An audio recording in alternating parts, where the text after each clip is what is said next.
नमस्कार दोस्तों, मैं मोहित कपूर मदर्स एजुकेशन हब पर आप सभी का स्वागत करता हूं।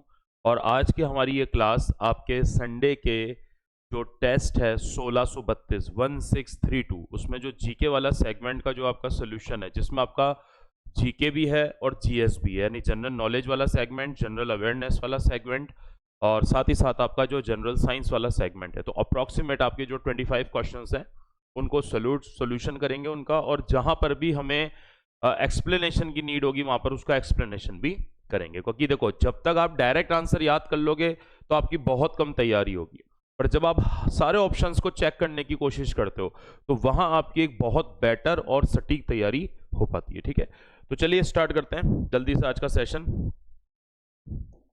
देखिए, सबसे पहले देखते हैं question number 106। Which amendment in the Indian Constitution is related to the extension of jurisdiction of the High Courts to Union Territories? ठीक है, भारतीय संविधान में कौन सा संशोधन उच्च न्यायालयों की अधिकारिता का केंद्र शासित प्रदेशों पर विस्तार है? ठीक है, कुल मिलाकर ये कहना चाह रहा है कि आपने देखा होगा कि भारत में जो हाई कोर्ट है वो 25 है। जैसा आपसे पूछता है कि भारत में जो हाई कोर्ट्स हैं, हाई कोर्ट्स इंडिया में कितने हैं? 24 हैं। कितने हाई कोर्ट्स हैं? 24 हाई कोर्ट्स हैं। जबकि आपसे पूछा जाए कि इंडिया में स्टेट्स कितने हैं, तो स्टेट्स आपके हो गए 28, और इंडिया में अपने यूटी कितनी है?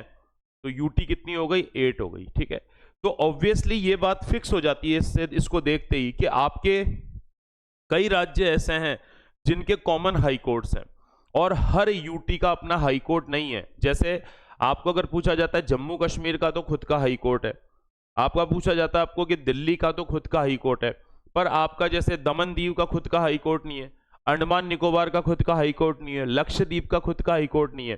तो उनका जो अधिकार क्षेत्र है वो दूसरे हाई कोर्ट में आता है। जैसे अंडमान निकोबार जो आता है वो कोलकाता हाई कोर्ट के अंतर्गत आ जाता है। ठीक है, जो लक्षद्वीप है वो एर्नाकुलम यानी केरल हाई कोर्ट के अंतर्गत आ जाता है। तो उससे रिलेटेड संविधान संशोधन पूछ रहा है। ठीक है, अब देखो, सबसे पहले है 9th कॉन्स्टिट्यूशन अमेंडमेंट। देखो, 9वां संविधान संशोधन हुआ था 1960 में, और ये बेरूबारी केस है। कौन सा केस है? बेरूबारी केस है, और इसका इस हाई कोर्ट की अधिकारिता से कोई लेना देना नहीं है। ठीक है, तो ये आपका ऑप्शन नहीं होगा।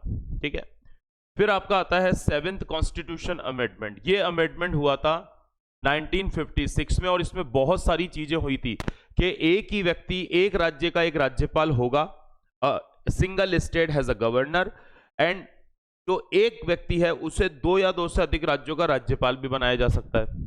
साथ साथ इसमें संविधान संशोधन में किया गया था जो आपका 7/7/1956 में आपका राज्य पुनर्गठन अधिनियम आया था, स्टेट रीऑर्गेनाइजेशन एक्ट, और उसी में ही डिसाइड किया गया था कि एक हाई कोर्ट जो हो सकता है वो ज्यादा अधिकार क्षेत्र भी रख सकेगा। तो आपका जो सही आंसर है वो कौन सा हो गया? The 7th constitution amendment 1956। और जब आपसे ये पूछा जाता है कि संविधान संशोधन की प्रक्रिया, द कॉन्सेप्ट और we can say the process of constitution amendment, तो वो हमने कहां से लिया है? तो साउथ अफ्रीका से लिया है। और हमारे कॉन्स्टिट्यूशन के किस आर्टिकल में आपका संविधान में संशोधन है? संशोधन कौन से आर्टिकल में? तो ये हमारा आर्टिकल नंबर कौन सा हो गया? 368 हो गया। ये दो चीज अच्छे से याद रख लेना। अभी आया था ना आपका वक्फ संशोधन अधिनियम। ठीक है, तो जो भी संविधान में संशोधन होगा वो हमारे कॉन्स्टिट्यूशन के कौन से आर्टिकल में दे रखा है? 368। कौन से देश से लिया है? साउथ अफ्रीका से। संविधान संशोधन कितने टाइप से किया जा सकता है? 2 टाइप से, पर प्रोसेस कितना है? तो 3 प्रोसेस है। ठीक है, फिर देखिए, पहला संविधान संशोधन ये 1951 में हुआ था। ये लैंड वाला था, मतलब सरकार किसकी जमीन पर अपना अधिकार नहीं कर सकती, उससे रिलेटेड था, लैंड रिफॉर्म्स। ठीक है, तो ये अपने काम का नहीं है। और फिर है 13वां संविधान संशोधन, ये 1962 में हुआ था, और ये कौन से राज्य से संबंधित है? नागालैंड। आपको पता है कि नागालैंड एक इंडिपेंडेंट स्टेट कब बना? 1963 में, और उसका आर्टिकल कौन सा है? 371A। 371A नागालैंड वाला आर्टिकल है। तो उसका जो संविधान संशोधन था वो कौन सा था? 13वां, जो 1962 में हुआ था। पर अपना जो क्वेश्चन है उसके हिसाब से अपन का आंसर है बी। अब आपने देखा अपन ने एक सिंगल क्वेश्चन करा, पर सिंगल क्वेश्चन के अंदर आपको चारों के ईयर पता चल गए। ठीक है, साथ साथ आपको यह पता चल गया कि कौन किससे रिलेटेड है, साथ ही आपको यह पता चल गया कि संविधान संशोधन कहां दे रखा है, साथ ही यह पता चल गया कि संविधान संशोधन कौन से देश से लिया है। तो क्वेश्चन करा एक और क्वेश्चन उसके बदले अपने प्रिपेयर कितने हो गए, 10। यही सही तरीका है जीके पढ़ने का, इसलिए मैं आपसे बोलता हूं बार बार। ठीक है, चलो आगे बढ़ते हैं नेक्स्ट पे।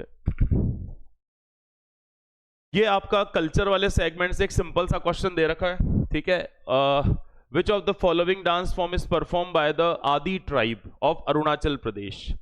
निम्न में से कौन सा अरुणाचल प्रदेश की आदि जनजाति द्वारा की जाने वाली नृत्य शैली है। अब देखो ये सारी नृत्य शैली है, और एक चीज और बता दूं मैं आपको, ये सब नॉर्थ ईस्ट में फेमस है। नॉर्थ ईस्ट के जितने भी स्टेट है ना आपके, जैसे नागालैंड, मणिपुर, मिजोरम, मेघालय, त्रिपुरा, ठीक है, इन सब में ये फॉर्म्स चलती है। तो आपको ये सारी फॉर्म्स, इनमें से ये ऊपर के 3 डांस जो हैं ये अरुणाचल में भी किए जाते हैं सब। पर आपसे क्या पूछ रहा है कि जो सबसे पुरानी ट्राइब है वो कौन सा इसमें से डांस करती है।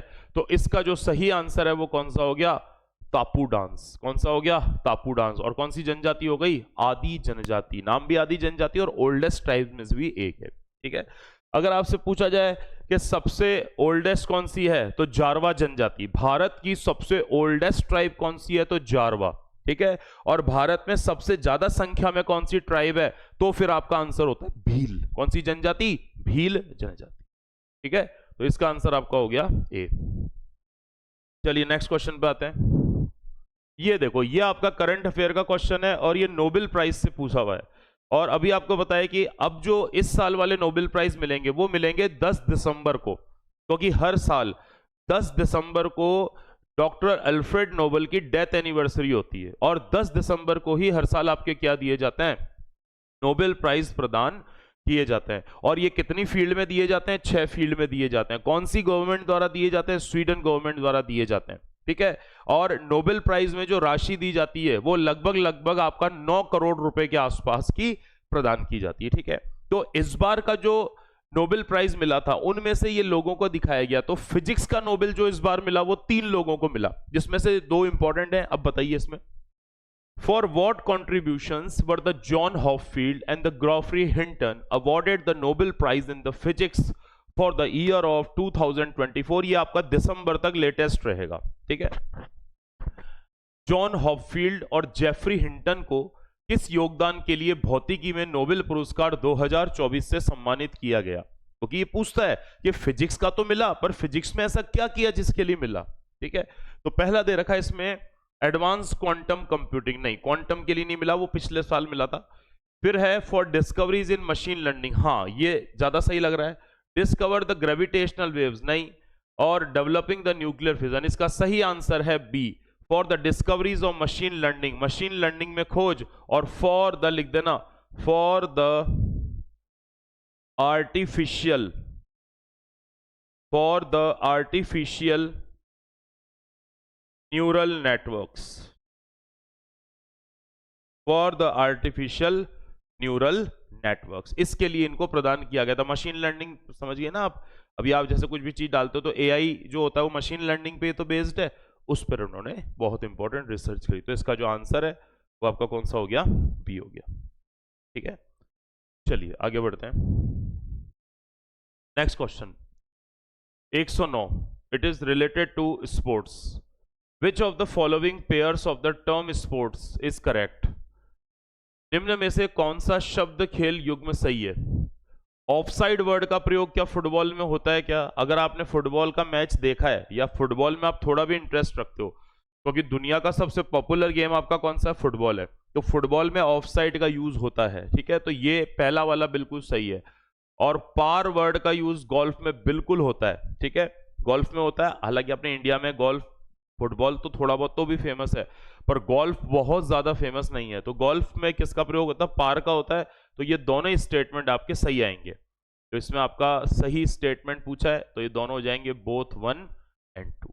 ठीक है, ये तो शब्दावली है, देखो आपको हर स्पोर्ट्स में याद रखनी पड़ेगी। क्रिकेट हो, बैडमिंटन हो, लॉन टेनिस हो, टेबल टेनिस हो, हैंडबॉल, सॉफ्टबॉल, ज्यादातर इंपॉर्टेंट बास्केटबॉल, उसमें आपको ध्यान रखना पड़ेगा। ठीक है, चलिए नेक्स्ट क्वेश्चन पे आते हैं। फिर कॉन्स्टिट्यूशन पे है, विच of the following is not a federal feature of the Indian constitution. ठीक है। निम्नलिखित में से कौन सा भारतीय संविधान की संघीय विशेषता नहीं है? संघीय विशेषता हमने का ज्यादातर पार्ट हमने कनाडा से लिया है, दूसरे देशों से भी लिया है। तो कुल मिलाकर आपको बताना है कि इंडियन कॉन्स्टिट्यूशन की कौन सी विशेषता है या नहीं है। तो यहां पूछ रहा है आपको क्या बताना है, नहीं है। तो देखो इसमें ड्यूअल गवर्नमेंट बिल्कुल है। आपने देखा है ना, केंद्र सरकार अलग होती है, राज्य सरकार अलग होती है। हालांकि केंद्र सरकार को इंडिया में ज्यादा पावरफुल बनाया गया है, ठीक है। फिर डिवीजन ऑफ पावर, ये भी बिल्कुल सही है। आपने सूची देखी है ना, हमारी जो 7th शेड्यूल्ड है, 7वीं अनुसूची है, उसमें राज्य सूची है यानी स्टेट लिस्ट है, संघ सूची है यानी यूनियन लिस्ट है, और समवर्ती सूची है यानी कॉन्करेंट लिस्ट है। तीनों की तीनों वहां पर दे रखी है। All India service, Akhil Bharatiya सेवाएं, अखिल भारतीय सेवाओं से कोई लेना देना नहीं है, क्योंकि अखिल भारतीय सेवाएं इसका पार्ट नहीं है, ये डायरेक्टली आपका जॉब से रिलेटेड है, ठीक है। तो इसका कोई लेना देना नहीं। और अखिल भारतीय सेवाओं का सृजन केवल और केवल कौन सा कर सकती है? राज्यसभा, ठीक है। रिटर्न कॉन्स्टिट्यूशन, बिल्कुल दुनिया का सबसे बड़ा लिखित संविधान भारत का ही है। तो ये तीनों प्रॉपर्टीज है, तो कौन सी प्रॉपर्टीज हमारे कॉन्स्टिट्यूशन की नहीं है? तो इसका आंसर आपका कौन सा हो गया? सी हो गया, ठीक है। ये तो बिल्कुल इजी सा क्वेश्चन है, ये तो आपने पहले भी नहीं पढ़ा हो, थोड़ा सा अच्छे से ऑप्शन देखोगे तब भी आपको ये पॉइंट समझ में आ जाएगा, ठीक है। आगे देखिए question number 111, Which of the following statement is true about the Great Bath of the Indus Valley Civilization? Sindhu घाटी सभ्यता के विशाल स्नानागार के संबंध में निम्न में से कौन सा कथन सत्य है? ठीक है। It was used for the grain storage, इसका उपयोग अनाज भंडारण के लिए। गलत भाई, नहाने की जगह अनाज कौन रखता है? अनाज भंडार रखने के लिए अन्नागार था, वो भी मोहनजोदारो से मिला है। और ये जो बाथ मिला है, स्नानागार, ये भी मोहनजोदारो से मिला है। और बाथ और अन्नागार, ग्रेन हाउस, दोनों को कंपेयर करें तो ग्रेन हाउस सबसे बड़ी इमारत है। और ये जो आपका स्नानागार था, इसकी जो डायमेंशन थी, इसकी जो लेंथ थी, वो 11.88 मीटर थी, ये लेंथ। इसकी चौड़ाई जो थी वो 7.01 मीटर थी। और इसकी जो डेप्थ थी, ठीक है, वो कितनी थी? 2.05 मीटर के आसपास, ठीक है। इसका उपयोग खेती के लिए करते थे? नहीं, गलत। इसका उपयोग it is use as water, बिल्कुल गलत। वाटर टैंक के लिए नहीं यूज करते थे। आपको पढ़ा, जब भी मैंने जिन क्लासों में हिस्ट्री पढ़ाई है उन सभी को पता है कि यहाँ पे घरों में कुएं होते थे, घरों में कुएं होते थे या बड़े बड़े वाटर रिजर्वर रखते थे। वहां से क्या मिलता था? इन्हें पानी मिलता था, ठीक है। और एक है it was probably use for religious, बिल्कुल धार्मिक प्रयोजन के लिए यूज होता था। जब कोई धार्मिक कार्य होता था और बहुत सारे लोगों को एक साथ नहाना है, तो अब एक साथ नहाने के लिए ये पूरा एक तरह से ग्रेट बाथ यानी एक तरह का स्विमिंग पूल हुआ करता था, जिसमें सब लोग एकदम से स्नान करते थे। नॉर्थ और साउथ यानी उत्तर और दक्षिण में सीढ़ियां होती थी और नीचे जिप्सम लगी हुई ईंटों का प्रयोग होता था फॉर द वाटर प्रूफिंग, ताकि पानी नीचे रिस ना जाए। तो इसका सही आंसर कौन सा हो गया? आपका डी हो गया, ठीक है। इसका जो राइट आंसर हो गया वो कौन सा हो गया? डी हो गया। चलिए आगे बढ़ते हैं नेक्स्ट क्वेश्चन पे। साइंस का क्वेश्चन है, इजी सा। मैच द कॉलम, कॉलम को सुमेलित करना। एक तरफ तो आपके न्यूट्रिएंट्स दे रखे हैं और एक तरफ आपके न्यूट्रिएंट्स के एग्जाम्पल, बिल्कुल इजी सा है। देखो आपको बताना है निम्न में से प्रोटीन किसका उदाहरण है? तो प्रोटीन मायोसिन, तो मायोसिन आपका क्या हो गया? प्रोटीन हो गया। तो पहले का ए का 4, ये लो, इसी में ए का 4 आ गया। फिर कार्बोहाइड्रेट क्या होती है? तो कार्बोहाइड्रेट या तो स्टार्च के फॉर्म में होती है या आपके शुगर की फॉर्म में होती है। तो स्टार्च तो दे नहीं रखा है, ठीक है। ये आपका ग्लूकोज हो गया, तो carbohydrate related to glucose, P का 3rd, ये रहा भाई। फिर आपका जो फैट होता है वो किस में होता है? तेल में, घी में फैट होता है। फैट से क्या बढ़ता है बॉडी में? कोलेस्ट्रॉल बढ़ता है। दोनों कोलेस्ट्रॉल होते हैं, गुड कोलेस्ट्रॉल, बैड कोलेस्ट्रॉल, यानी एचडीएल और एलडीएल बोथ आर कोलेस्ट्रॉल्स, ठीक है। और तो इसका हो गया फैट रिलेटेड, हो गया सी का 2 हो गया, तो ये सी का 2 है। फिर चौथा दे रखा है मिनरल्स, खनिज पदार्थ, तो ये रहा कैल्शियम और फॉस्फोरस, जो हमारी हड्डियों के लिए बहुत बेस्ट माने जाते हैं, ये मिनरल्स हैं। तो ये हो गया, ये 1 हो गया। तो आपका सही आंसर कौन सा हो गया? डी हो गया, ठीक है। ये तो बिल्कुल इजी सा क्वेश्चन है एकदम। चलिए आगे चलते हैं नेक्स्ट क्वेश्चन पे। अगला क्वेश्चन क्या बोल रहा है? क्वेश्चन नंबर 113, ये भी आपका हिस्ट्री का क्वेश्चन है और इस तरह के क्वेश्चन आपके आने लगे हैं, तो आप इस भरोसे मत रहना कि बिल्कुल सिंगल शॉट में उठा के क्वेश्चन देगा। स्टेटमेंट वाले क्वेश्चन आते हैं तो ध्यान रखना है। देखो, consider the following statement regarding the Indo Greeks. Indo Greek सबसे भारत पर सबसे पुरानी इन्वेडिंग आक्रमण किसने किया था? इन्वेडिंग ईरानियों ने। ईरानियों के बाद किसने की थी? यूनानियों ने। और यूनानियों के बाद किसने करी थी? इंडो यूनानियों ने, जिसको अपन इंडो ग्रीक भी कहते हैं। ठीक है। इंडो ग्रीक के संबंध में निम्न कथनों पर विचार करो। The most celebrated Indo Greek ruler was Menander. सबसे प्रसिद्ध इंडो ग्रीक शासक मिनेंडर था। बिल्कुल सही है, मिनेंडर जो है वो सबसे पॉपुलर इंडो ग्रीक शासक था, और इसी का पुष्यमित्र शुंग के साथ वॉर हुआ था और पुष्यमित्र शुंग ने इसको हराया था। ठीक है। दूसरा देखिए, Menander has been identified with the king Milinda mentioned in the famous Buddhist text Milinda Panho. Menander की पहचान प्रसिद्ध बौद्ध ग्रंथ मिलिंद पन्ह नहीं है, पन्हो है, में वर्णित राजा मिलिंद के साथ। बिल्कुल सही है। एक बुक है ना मिलिंद पन्हो, राजा मिलिंद के प्रश्न, तो हिंदी साहित्य में मिलिंद कहते हैं और यूनानी साहित्य में उसको मिनेंडर कहते थे। तो एक ही व्यक्ति है ये, बिल्कुल सही है। और आपसे ये पूछा गया है कि जो पुस्तक है ना मिलिंद पन्हो, ये कौन सी लैंग्वेज में है? तो ये पाली लैंग्वेज में। कौन सी भाषा में? पाली भाषा। तीसरा, Milinda Panho contains the philosophy question that the Milinda ask Amrapali. देखो, मिलिंद पन्हो में दार्शनिक प्रश्न है जो मिलिंद ने आम्रपाली से पूछे। ये स्टेटमेंट आपका आधा राइट है आधा रॉन्ग है। कैसे? मिलिंद पन्हो में फिलोसफी प्रश्न है। एक्चुअल में होता क्या है कि राजा मिलिंद के दरबार में एक बौद्ध भिक्षु आता है, एक बुद्धिस्ट मॉन्क आता है, और वो आके राजा मिलिंद उससे प्रश्न पूछ रहा है और वो बुद्धिस्ट मॉन्क बुद्धिस्ट फिलॉसफी के अकॉर्डिंग उनका आंसर दे रहा है। तो दोनों के जो क्वेश्चन आंसर हुए, दोनों के बीच में जो कन्वर्सेशन हुआ, उसका जो कलेक्शन है, उसका जो संग्रह है, वो कौन सी पुस्तक में? मिलिंद पन्हो में। ठीक है, ये सही है। पर वो आम्रपाली ने नहीं पूछे थे। आम्रपाली तो वैशाली की गणिका थी, वैशाली राज्य की गणिका थी। कौन? आम्रपाली। और आम्रपाली ने नहीं पूछे थे, और आम्रपाली तो महात्मा बुद्ध के समय थी।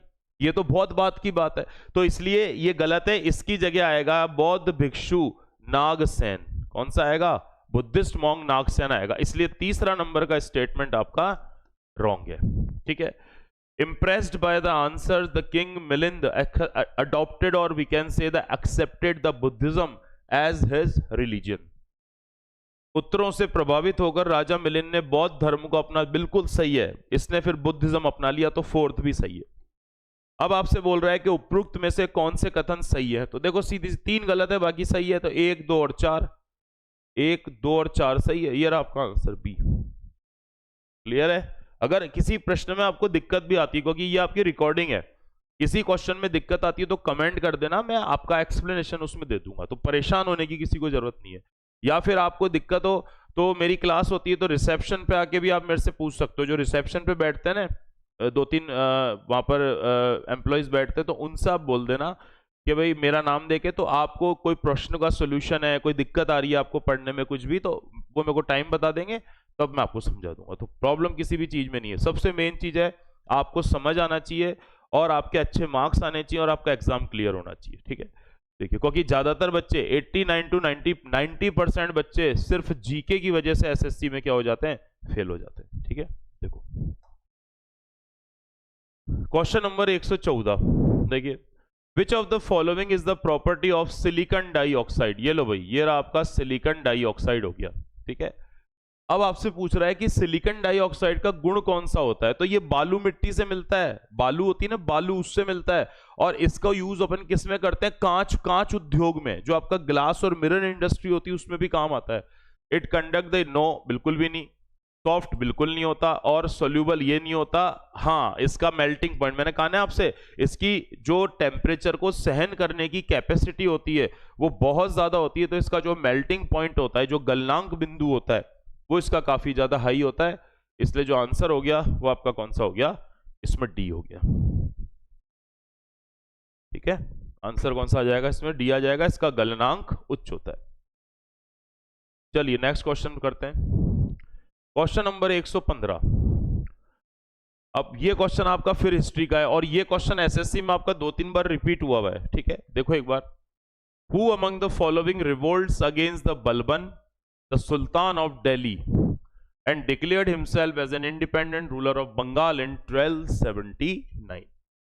निम्न में से किसने दिल्ली के सुल्तान बलबन के विरुद्ध विद्रोह किया और स्वयं को 1279 में बंगाल का स्वतंत्र शासक घोषित करा। अब आपको पता है कि बलबन एज अ रूलर, जो इसका बलबन का समय है वो 1266 से लेके 1286 का समय, ठीक है। तो बलबन तो कहाँ का शासक है? गुलाम वंश, स्लेव डायनेस्टी।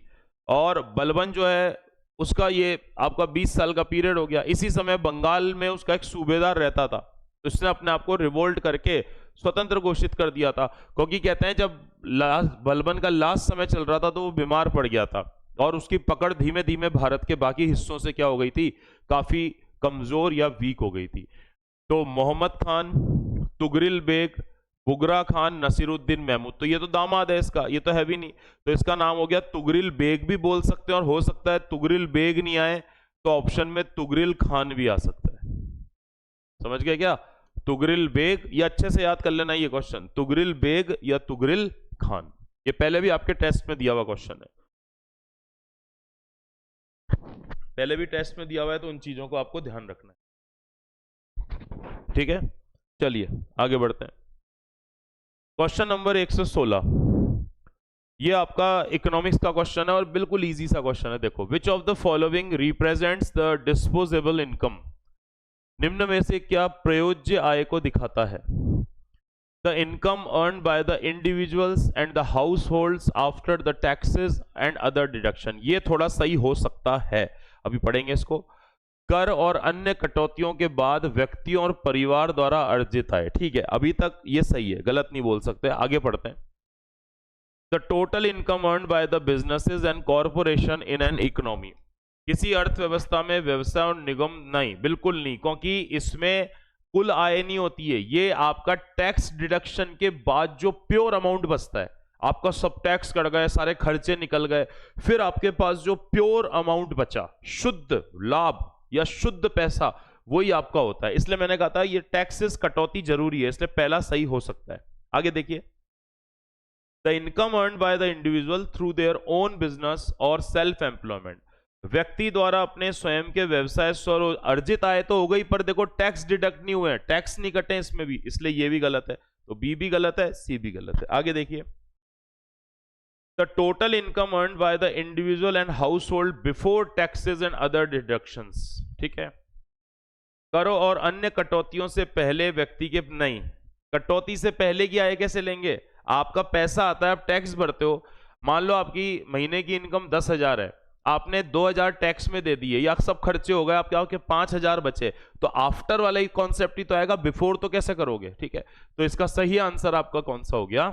ए हो गया, बाकी स्टेटमेंट आपके रॉन्ग है। मतलब कुल मिलाकर आपको ध्यान रखना है कि आपकी जो कमाई हुई उसमें आपके सारे टैक्स और सारे खर्चे आपने निकाल दिए, फिर जो शुद्ध पैसा आपके पास बचा वही आपकी क्या होती है?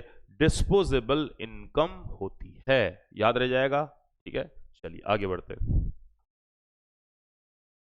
चलो ये भी आपका फिर हिस्ट्री का क्वेश्चन आ गया। Question number 117, who among the following foreign travellers is not लिखा है, correctly matched with their respective country they hello from, निम्न में से विदेशी यात्रियों में से कौन से अपने संबंधित देश के साथ सही ढंग से मेल नहीं खाता जिसमें वो रहते हैं? मार्को पोलो इटली से आया था, बिल्कुल राइट है। पीटर मुंडी चाइना से नहीं आया था, पीटर मुंडी आया था कहां से? ये ब्रिटिश था। ये चाइना गया जरूर था पर चाइना का नहीं था, ये कहां का था? ब्रिटेन का था। कौन? पीटर मुंडी। नाम से पता चल रहा है पीटर मुंडी कैसे चाइना का हो सकता है, ठीक है। अगर कोई इत्सिंग, फाइयान, हेनसांग ऐसे नाम होते तो चाइना का होता। तो अगर आपको ये बेसिक भी पता है तो सीधा सा आप इसका आंसर ले लोगे, ठीक है। इबन बतूता अफ्रीका के मोरक्को से आया था मोहम्मद बिन तुगलक के समय, ये भी सही है। और अल बरूनी, अब अल बरूनी जो था वो कहां से माना जाता है? ईरान और अरेबिक कंट्रीज के आसपास से अल बरूनी, ठीक है। पर अरब देशों का कंट्रोल मध्य एशिया पे भी तो हो गया था, इसलिए जैसे बाबर उज्बेकिस्तान का है तो ये भी कहां का है? उज्बेकिस्तान का। पर कई लोगों को ये पता नहीं रहता है, तो नहीं पता है तो भी आपका काम हो रहा है, क्योंकि पीटर मुंडी कभी भी चाइना का हो ही नहीं सकता, नाम से पता चल रहा है, चाइनीज नाम नहीं लग रहा है। तो इसका आंसर कौन सा हो गया आपका? ठीक है, यहां तक इसका आपका जो परफेक्ट आंसर हो गया वो हो गया आपका बी। चलिए आगे बढ़ते हैं नेक्स्ट क्वेश्चन पे।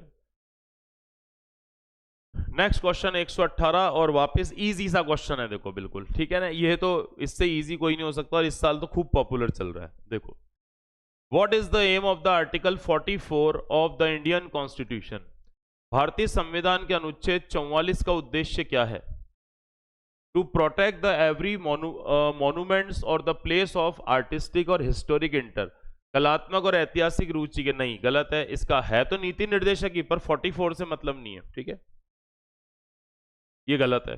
To separate the judiciary from the, नहीं बिल्कुल नहीं है, ठीक है। To protect improve the environment safe guard, ये भी नीति निर्देशक है पर इसमें नहीं है। To secure for the citizen UCC, ये आई नहीं, ये काम की चीज है भाई आपके, यूनिफॉर्म सिविल कोड। और आपको पता है इसी साल 2025 में, जनवरी 2025 से पूरे भारत में यूसीसी लागू करने वाला पहला राज्य जिसने अपने यहाँ पे कानून पारित करवा के इसको पास किया वो उत्तराखंड बन चुका है। और जो यूनिफॉर्म सिविल कोड है ये कौन से आर्टिकल में आता है आपका? 44। कि आपका कोई भी धर्म हो, धर्म के आधार पे आपके रिचुअल्स या बाकी चीजें जो दूसरे को प्रभावित करता है वो अलग अलग नहीं होगी, जिसमें मैरिज भी आ जाती है, बाकी चीजें भी आ जाती है, ध्यान रखना। तो इसका सही आंसर आपका कौन सा हो गया? डी, यूसीसी, ठीक है। नेक्स्ट क्वेश्चन देखिए, क्वेश्चन नंबर 19, ये फिर वो डांस वाला ही है। The Songi Mukhawate dance of dash celebrate the victory of the truth of over falsehood. The name of the dance is derive from the two lion mask formed by two dances who represent the Narsimha, the aspects of Lord Vishnu, ठीक है। सोंगी मुखवटे dance का नाम क्या है? सोंगी मुखवटे dance, मुखौटा mask, नाम से पता चल रहा है। नृत्य असत्य पर सत्य की जीत का जश्न मनाता है। इस नृत्य का नाम दो नृत्य कलाकारों द्वारा पहने जाने वाले दो शेर के मुखौटों से लिया गया है, जो भगवान विष्णु के एक पहलू नरसिम्हा को दर्शाता है। ये कहां किया जाता है? मध्य प्रदेश, झारखंड, ये गलत, ये हिंदी में प्रिंट मिस्टेक है, इसको महाराष्ट्र करो। ये आएगा यहां पे कौन सा आपका? महाराष्ट्र। और 4th नंबर पे आपका कौन सा हो गया? गुजरात, ठीक है। तो सही आंसर इसका क्या है? डायरेक्टली याद रखना, ये डांस कहां पर किया जाता है? महाराष्ट्र में किया जाता है।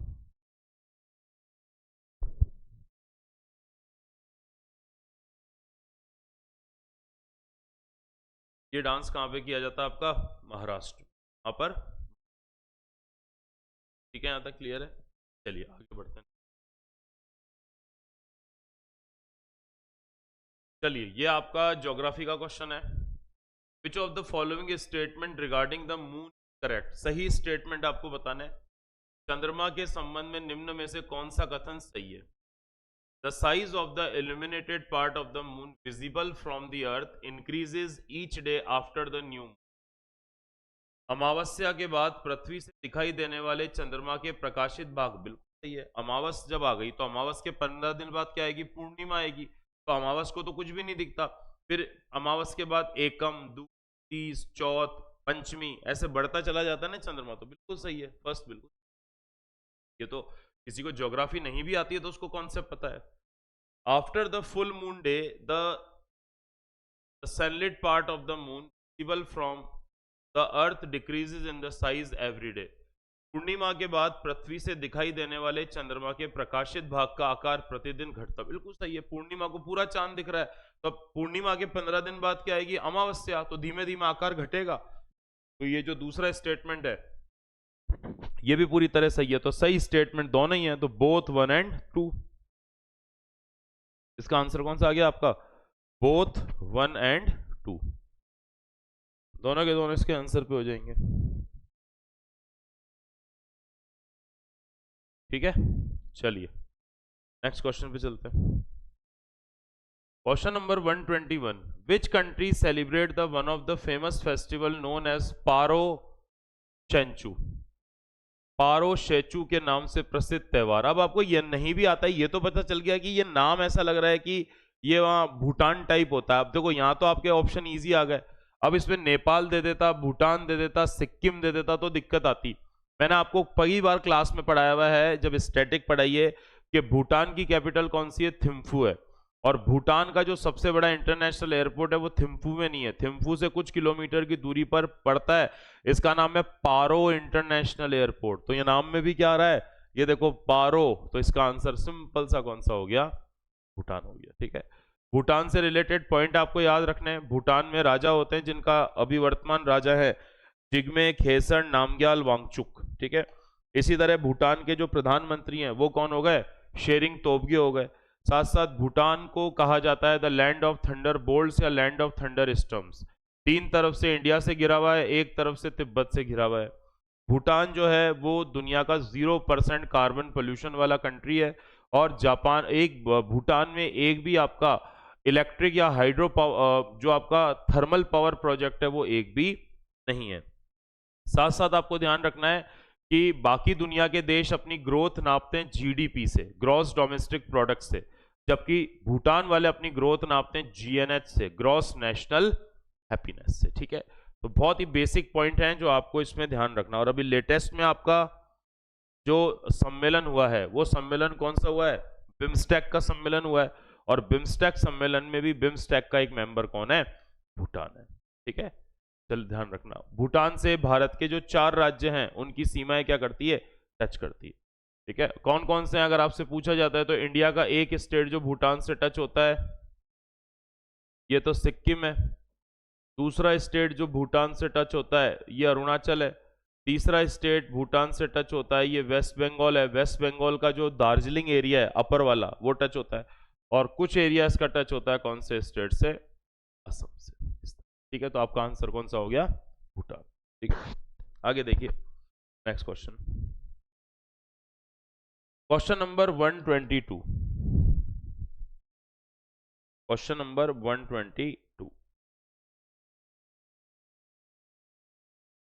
122 देखिए एक बार इसमें, ये भी आपका जो एक टॉपिक आता है आपका ज्योग्राफी का, एक बहुत बेसिक टॉपिक है आपका, और उस टॉपिक का नाम है इंटरनल स्ट्रक्चर ऑफ अर्थ।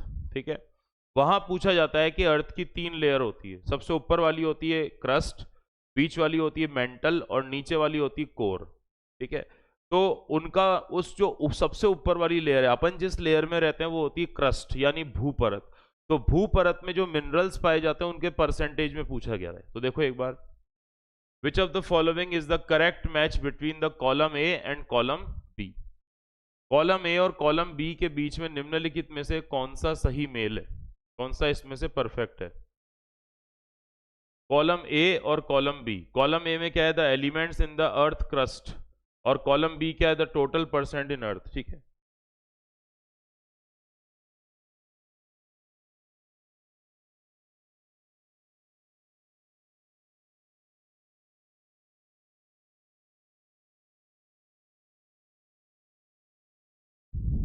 ठीक है, देखो तो सबसे पहले पूछा ऑक्सीजन, तो भूपरत में ऑक्सीजन सबसे ज्यादा पाया जाता है, कितना, 47%। तो ऑक्सीजन का हो गया सी, तो फर्स्ट का हो गया सी, तो फर्स्ट का सी इसमें भी आ रहा है, इसमें भी आ रहा है। ठीक है, सेकंड नंबर पे सिलिकॉन पाया जाता है लगभग 27.7, तो 27.7 का 28 कर लो, तो ये हो गया, तो सेकंड का बी हो गया। तो ये वाला देखो ये सही हो गया, ये यहाँ रॉन्ग हो गया। ठीक है, और फिर एल्यूमिनियम पाया जाता है 8.13%, तो ए हो गया, बिल्कुल सही है। और फिर लोहा पाया जाता है, जो आपका लोहा है आयरन, ये लगभग पाया जाता है 5.5%, तो लोहा हो गया। इसका सही आंसर आपका कौन सा हो गया, सी हो गया। Right answer is C. ठीक है, नेक्स्ट देखिए, देखो फिर आपका ये डांस वाला आ गया। Paika dance of the Jharkhand is usually perform by dash tribe to welcome the special honour guest और ड्यूरिंग द रिलीजियस प्रोसेसिंग। इसको शोभा यात्रा भी कहते हैं। ठीक है, झारखंड का पाइका डांस तो फिक्स हो गया। जब भी आपसे कभी एग्जाम में पूछेगा कि पाइका डांस कहाँ का फेमस है, तो झारखंड का है। कौन सी जनजाति करती है, तो सबसे फेमस जनजाति जो झारखंड में रहती है, ठीक है, कौन सी है, मुंडा। और आपको पता है कि झारखंड की जो कैपिटल है रांची, उसका जो इंटरनेशनल एयरपोर्ट है रांची इंटरनेशनल एयरपोर्ट, उसका नाम क्या रखा गया है, बिरसा मुंडा इंटरनेशनल एयरपोर्ट। और बिरसा मुंडा कौन थे, जिन्हें आदिवासियों के भगवान के रूप में पूजा जाता है। तो जब भी मुंडा वर्ड आएगा तो उसका सीधा सा संबंध किससे है, झारखंड से। तो कौन सी जनजाति है, मुंडा जनजाति। और भी रहती है पर सबसे फेमस जो है वहां पे कौन सी ट्राइब है, मुंडा। ठीक है, आगे देखिए next 124, when was the 10th session of the constituent assembly held? जब हमारी संविधान सभा बनी थी उसका 10वां सत्र। तो आपको पहले यह पता होना चाहिए कि इसके टोटल सेशन कितने हुए थे। 11 सेशन हुए थे। कितने सत्र हुए थे? 11। और लास्ट मीटिंग कब हुई थी? 24 जनवरी 1950 को। और 24 जनवरी 1950 को संविधान सभा को भंग कर दिया गया था। और 26 जनवरी 1950 से हमारे गणतंत्र दिवस मनाते हैं क्योंकि संविधान देश पे लागू हो गया। तो जो 11th सेशन हुआ था ये हुआ था आपका 14 नवंबर से लेके 26 नवंबर 1949। ये लास्ट सेशन है। तो इससे जस्ट पहले तो 10वां हुआ है, एक महीने पहले। तो देखो 49 में तो ये हो गया ना आपका आंसर। देखो 6 से 7 अक्टूबर 1949 ये रहा। तो इसका 10वां सेशन कब हुआ था? ये, क्योंकि 11वां सेशन जो हुआ था ये 11th सेशन ये इस डेट को हुआ था। ऐसे पूछ लेता क्वेश्चन आजकल, इसलिए ध्यान रखना पड़ेगा। ठीक है, 10वां पूछ सकता है सेशन है, 11वां सेशन पूछ सकता है। लास्ट में जो मेनली मीटिंग हुई थी वो कहां पर हुई थी, तो उससे रिलेट करते हुए भी क्वेश्चन आपसे पूछ सकते हैं।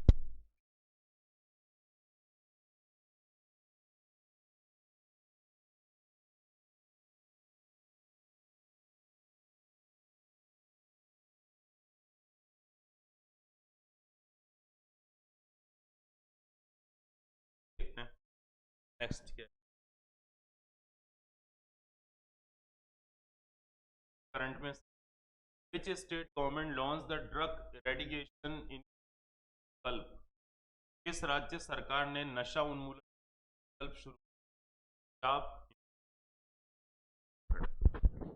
तो इसका जो आंसर है वो आपका कौन सा है? हिमाचल प्रदेश है। क्योंकि हिमाचल प्रदेश में जो सबसे ज्यादा खेती की जाती है वो किसकी की जाती है? अफीम की।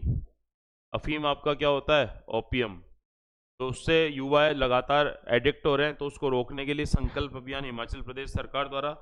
दुनिया में 2 कंट्री हैं जो अफीम के सबसे ज़्यादा प्रोड्यूस करते हैं, जिसमें एक है आपका अफगानिस्तान और दूसरा कंट्री है म्यांमार। ठीक है, जनरली जो मेडिसिन होती है एलोपैथिक मेडिसिन होती है, आपके एनाल्जेसिक मेडिसिन होती है, एनेस्थीसिया वाली मेडिसिन, ऐसे कई दवाई होती है जिसमें अफीम के कंटेंट को। आगे देखिए इजी सा क्वेश्चन 126वां है। विच of the following lake is a salty water lake? कौन सी लवणीय झील है या खारे पानी की झील है? कौन सी झील खारे पानी की? सुपीरियर तो दुनिया की सबसे बड़ी मीठे पानी की है। ये कहाँ पे पड़ती है? अमेरिका। चिल्का झील कहाँ पड़ती है? उड़ीसा में। ये खारे पानी की है, भारत की सबसे बड़ी। पलावी झील जो है ये कौन से कॉन्टिनेंट में पड़ती है? अफ्रीका। और टिटिकाका झील पड़ती है दक्षिणी अमेरिका। और कौन से देश की बॉर्डर पे पड़ती है? पेरू और बोलीविया। और दुनिया की सबसे ऊंची नाव चलाने योग्य झील है। इसका हाइट जो है ये हो गई कितनी? 3811 मीटर। तो आपका जो सही आंसर है वो कौन सा हो गया? चिल्का झील, उड़ीसा। और अगर ये पूछा जाए कि इंडिया की सबसे बड़ी खारे पानी की झील कौन सी है, तो चिल्का झील है। पर इंडिया में सबसे ज्यादा खारी और नमक सबसे ज्यादा प्रोड्यूस करने वाली लेक कौन सी है? तो ये लेक आती है आपकी कौन सी? सांबर झील। सांबर झील का है राजस्थान में है, जयपुर में, अजमेर में और डीडवाना और कुचामन डिस्ट्रिक्ट में। तो टोटल 3 डिस्ट्रिक्ट में पड़ती है। ठीक है, चलिए आगे बढ़ते हैं। Next question, which of the following is not one of the negative effect of the green revolution? इनमें से कौन सा हरित क्रांति के नकारात्मक प्रभावों में से एक नहीं है? मतलब हरित क्रांति हमारे देश में जब आई थी 66-67 में, तो कुछ उसके आपके पॉजिटिव इम्पैक्ट पड़े, कुछ उसके नेगेटिव इम्पैक्ट पड़े। ठीक है, तो उससे रिलेट करता है क्वेश्चन। पहला है primarily medium and large farmer were able to benefits from the new technology of the green revolution. मुख्य रूप से मध्यम वर्ग और बड़े हरित किसानों की, बिल्कुल बड़े किसान तो लाभान्वित हुए, छोटे किसान फ्लॉप हो गए। तो बिल्कुल ये करता है, सही है। The green revolution benefited farmer who had access to the land, capital, technology and know how. हरित क्रांति से उन किसानों का लाभ हुआ जिनके पास भूमि, पूंजी और टेक्नोलॉजी थी। मतलब आपको पैसे खरीदने, बीज खरीदने के पैसे थे, खाद खरीदने के पैसे थे, नहरों की सुविधाएं थी, वहां सही हुई, बाकी जगह फ्लॉप हो गई। ये भी डिसएडवांटेज डिस्क्रिमिनेशन का पॉइंट है। The green revolution led to the displacement of the tenant cultivators in many cases. हरित क्रांति के कई मामलों में काश्तकारों का विस्थापन हुआ, बिल्कुल हुआ। जो काश्तकार थे वो लगातार विस्थापित हुए और वो एग्रीकल्चर की तरफ गए, ठीक है, तो उनके वो जो छोटे मोटे बिजनेस थे खत्म हो गए। The green revolution cause the increase migration from urban to, नहीं ये गलत है। आप शहरी से ग्रामीण में थोड़ी जा रहे हो, ग्रामीण से शहरी क्षेत्र में लोग आ रहे हैं और गांव ही शहर बनते जा रहे हैं, और इसका डायरेक्ट हरित क्रांति से कोई लेना देना नहीं है। इसलिए इसका जो आंसर आएगा इन चारों में से जो सूटेबल आएगा वो आपका कौन सा आएगा? चारों के हिसाब से आपका जो सूटेबल पूछा जाता है कौन सा आएगा आपका? ठीक है, चलिए नेक्स्ट क्वेश्चन पे बात करते हैं। ये साइंस का क्वेश्चन है मैग्नेट वाले में से। The neutral point in the magnetic field of a horizontally positioned bar magnet is the, ठीक है, इस तरह से हॉरिजॉन्टल बार मैग्नेट आपको पता है जो लाइंस होती है वो इस तरह से निकलती है, निकल के एक पोल से निकलकर दूसरे पोल की तरफ जाती है, एक पोल से निकलती है इस तरह से और दूसरे पोल की तरफ जाती है, इस तरह से लगातार चलता जाता है, ठीक है। तो आपसे बोल रहा है कि क्षैतिज रूप से स्थित छड़ चुंबक के चुंबकीय क्षेत्र में न्यूट्रल पॉइंट उदासीन बिंदु कौन सा होता है? Point where the magnetic field change direction, नहीं, चेंज का तो लॉजिक ही नहीं है। Point where the magnetic field is the weakest, गलत, वीकेस्ट होगी कैसे होगा, ठीक है। फिर point where the magnetic field is strongest, ये भी गलत।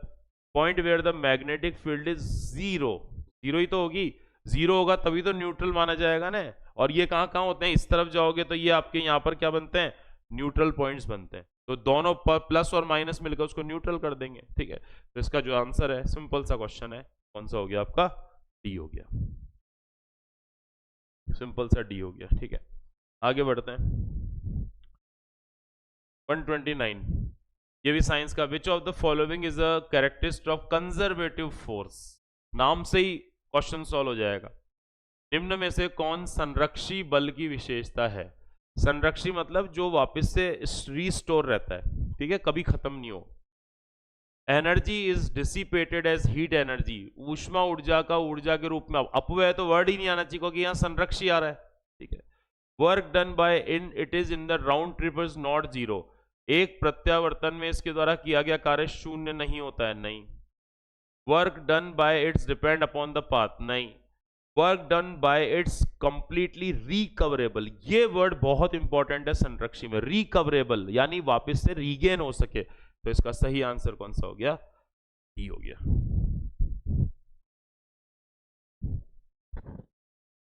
ठीक है। राइट आंसर कौन सा हो गया? डी हो गया। चलिए लास्ट क्वेश्चन कर लेते हैं आज का, ये करंट में से आया बिल्कुल। What is the India's rank in 2024 global hunger index, इसमें जैसे गरीबों की संख्या, लोगों को फूड नहीं मिल पा रहा, न्यूट्रिएंट्स नहीं मिल पा रहे, उस बेसिस पे इसको निकाला जाता है, ठीक है। हालांकि भारत सरकार इसका विरोध करती है क्योंकि इंडिया में ऑलरेडी भारत सरकार 2028 तक 80 करोड़ लोगों को फ्री में अनाज दे रही है। तो देखो 2024 के ग्लोबल हंगर इंडेक्स में भारत का स्थान क्या है? 109, 106, 113, 105, तो इसमें इंडिया 105वें नंबर पे है। तो टोटल कितने देश थे इसमें? 127, तो इस बहुत अच्छी स्थिति नहीं है इंडिया की इस इंडेक्स में। तो 127 में से इंडिया 105वें नंबर पे, तो आंसर कौन सा आ जाएगा? 105, ठीक है। तो चलिए फिर नेक्स्ट क्लास में मिलेंगे अपन। इसमें कोई प्रॉब्लम हो तो मेरे को कमेंट करके पूछ लेना, सोल्यूशन इंपॉर्टेंट है, अच्छे से सोल्यूशन का वीडियो देख लेना और लगातार क्वेश्चंस की प्रैक्टिस आप करते रहें ताकि एग्जाम में श्योर सिलेक्शन हो पाए, ठीक है। चलिए बहुत बहुत धन्यवाद सभी का।